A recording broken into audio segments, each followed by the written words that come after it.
Good morning students, मैं आनंद Fidelis आपके सामने फिर प्रस्तुत हूँ ई लर्निंग क्लासेस में।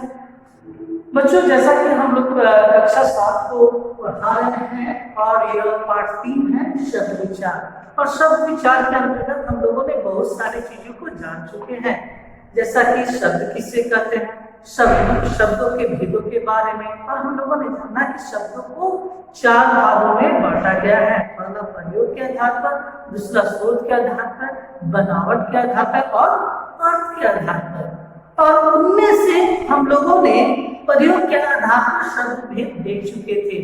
और प्रयोग के आधार पर शब्द भेद को हम लोगों ने जाना विकारी और अविकारी हो गए। अब हम आते हैं दूसरा जो है स्रोत के आधार पर शब्दों के भेद। तो स्रोत अर्थात उत्पत्ति के आधार पर शब्द के भेद। बच्चों, मैंने बताया है कि सबसे पहले शब्दों के अर्थों को जान लेने से बहुत सारी समस्याएं खत्म हो जाती है। तो यहाँ पर हम पढ़ेंगे स्रोत या उत्पत्ति। उत्पत्ति का शाब्दिक अर्थ होता है जन्म लेना, यानी शब्दों का जन्म कहाँ से हुआ है वो जानना जरूरी है।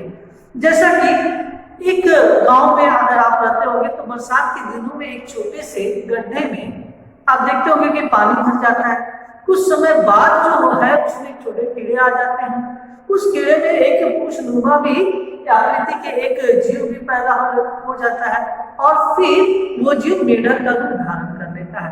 यानी उस मेढक का जन्म कहाँ से हुआ?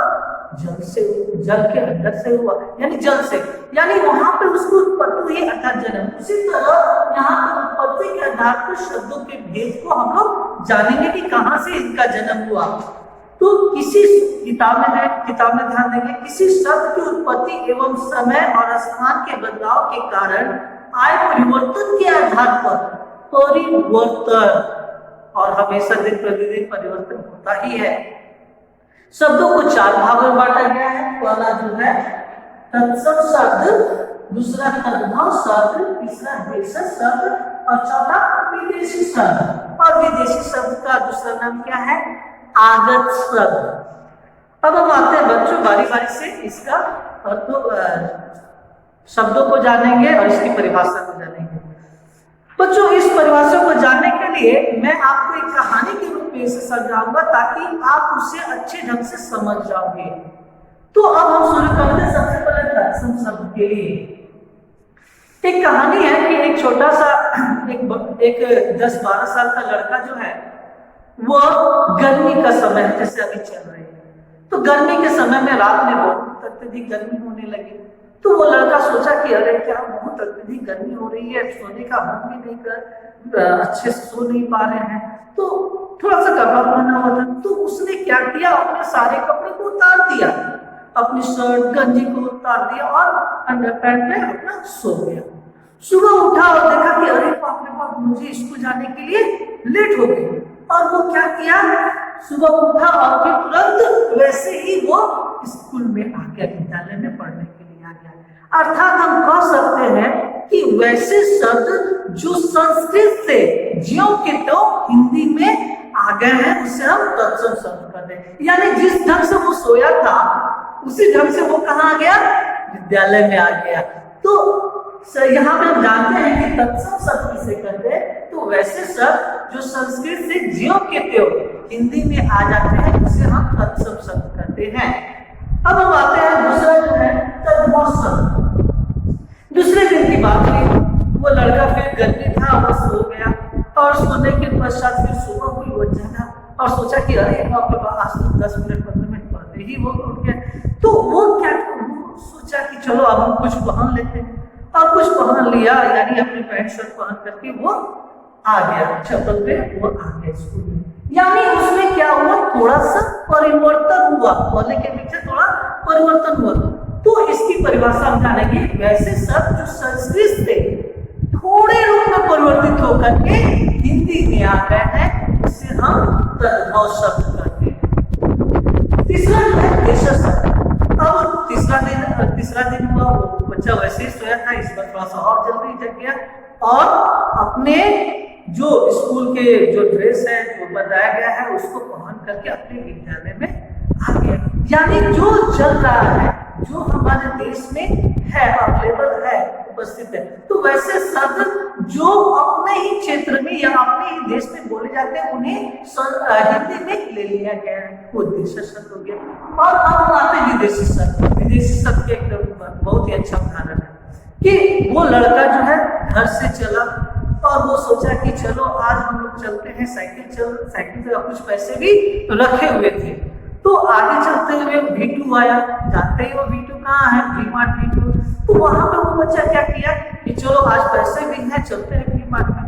और जाने के समय वो क्या किया, अपने पैंट शर्ट को उतारा और बैग में रख लिया और वहां पे जाकर के जींस पैंट पहन लिया, टी शर्ट पहन लिया और सोचा कि चलो आज हम चलते हैं और स्कूल में कहेंगे कि आज मेरा बर्थडे है। तो वो सब कुछ जींस खरीद लिया, पैंट खरीद लिया और यहाँ तक कि वो परफ्यूम भी खरीद लिया और अपने शरीर में लगा लिया, पूरा लगा करके। यानी वो क्या किया, विदेशी चीजों का वहन किया, यानी उसे अपना लिया। तो उसी तरह और फिर विद्यालय में विदेशी शब्द किसे कहते हैं, वैसे शब्द जो कहीं से आ गए हैं या विदेशों से ले लिए गए हैं या दूसरे भाषाओं से ले लिए गए हैं, उसे ही हम क्या कहते हैं, विदेशी शब्द या आगत शब्द। अब हम बच्चों हम आते हैं इसकी परिभाषा की ओर। तो ये था एक छोटा सा कहानी, आप इसे जान भी सकते हो, पिछली कक्षाओं में आप इसको अध्ययन भी किए होंगे। तो अब हम आते किताब की ओर। तत्सम शब्द क्या है, तो जो शब्द हिंदी में बिना बदलाव के प्रयोग हो रहे हैं उसे तत्सम शब्द कहते हैं या तत्सम शब्द की श्रेणी में रखते हैं। और मैंने क्या कहा कि वैसे शब्द जो संस्कृत से ज्यों के त्यों हिंदी में आ गए हैं उसे हम तत्सम शब्द कहते हैं। जैसे दुग्ध,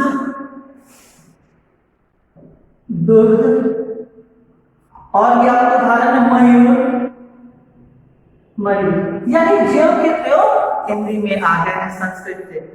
बच्चों अब हम आते हैं दूसरा तद्भव शब्द। तद्भव शब्द क्या है, संस्कृत शब्द का परिवर्तित रूप शब्द हिंदी में प्रयोग में लाया जाता है जो तद्भव शब्द कहलाता है।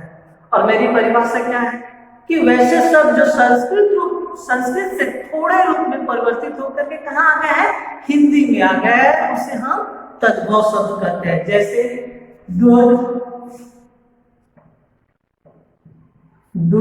और भी बहुत सारे उदाहरण है, मोर, यानी थोड़े रूप में परिवर्तित होकर कहाँ आ गए हैं, हिंदी में आ गए हैं। और भी दांत, पत्ता जैसे शब्द।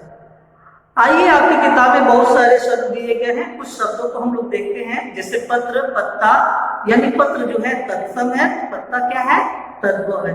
गृह यानी घर, घर क्या है, तद्भव हो गया। अस्थि यानी हड्डी, ग्राम क्या है, संस्कृत का शब्द है, और गांव क्या है, हिंदी का शब्द है, यानी तद्भव शब्द हम मान लेंगे यहाँ पे तद्भव शब्द का प्रयोग में। पक्ष, पक्ष क्या है, तत्सम शब्द, और पंख क्या हो गया, तद्भव शब्द। इसी तरह आपकी किताब में एक आलेख बना हुआ है, शब्दों का एक अच्छा भंडार है, आप उसे देखोगे, पढ़ोगे। अब हम आते हैं देश शब्द, यानी क्षेत्रीय बोली में हिंदी में आए शब्द। क्षेत्रीय बोली में किसी क्षेत्र के अंतर्गत जब वो बोली या भाषा के रूप में बोला जाता है और वो उसे ग्रहण कर लेता है तो उसे हम देश शब्द कहते हैं। जैसे झुग्गी, झोली,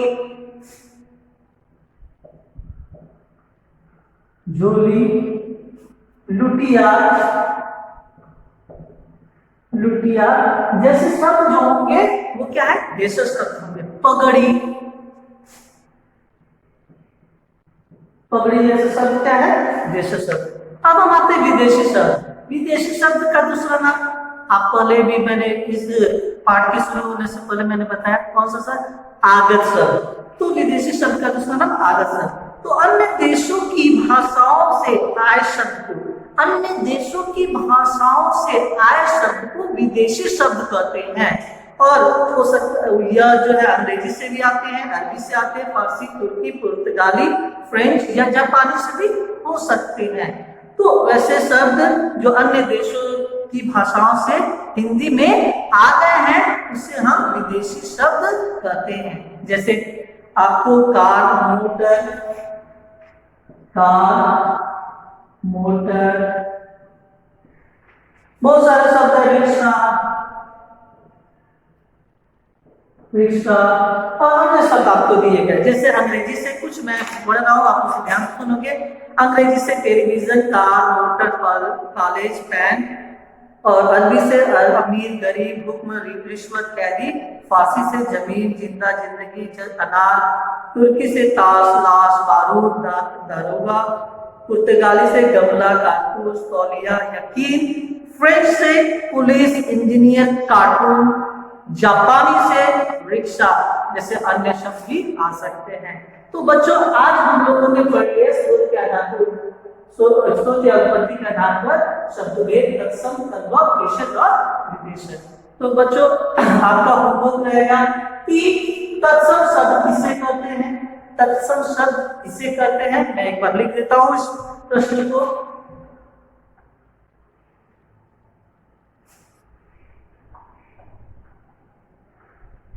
यानी आप तत्सम शब्द, तद्भव शब्द, देशज शब्द और विदेशी शब्दों की परिभाषा लिखे, परिभाषा लिखिए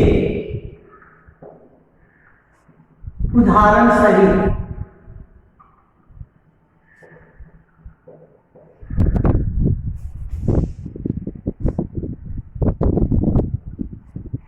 तो ये परिभाषा लिखोगे और 2-4 उदाहरण आप दे दोगे। यानी परिभाषा तत्सम, एक बार मैं फिर बता दूं, तत्सम, तद्भव, देशज और विदेशी शब्दों की परिभाषा लिखे और उदाहरण सहित। तो बच्चों इस चैनल को आज हम यहीं तक पढ़ेंगे। इस चैनल को सब्सक्राइब करना कभी नहीं भूलेंगे और अपने दोस्तों के साथ शेयर करेंगे।